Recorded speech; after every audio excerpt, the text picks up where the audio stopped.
So if you're a YouTuber, a vlogger, then this K&F Concept tripod is actually a pretty good tool to have at your disposal. Is it perfect? Well, there's a few things that could be improved, but we'll talk about them in a moment. One thing I should mention though that I forgot to let you know when I was in the park is that when you're using the monopod and you've got that center column attached, you can actually extend it even further because the center column actually has two parts.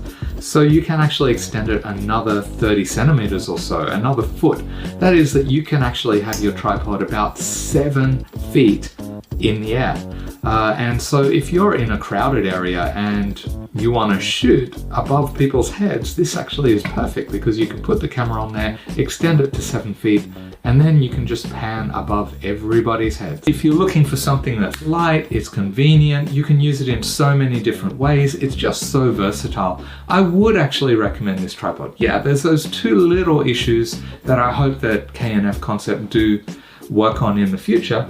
But apart from that, you know, I would definitely recommend it. I'm keeping this one and I'll happily be using it in the future. Also, if I'm doing a photography workshop, I'd be happy to let my students use this tripod if they don't have one themselves. So hey, if you want to book one, send me a message and we'll see what we can arrange.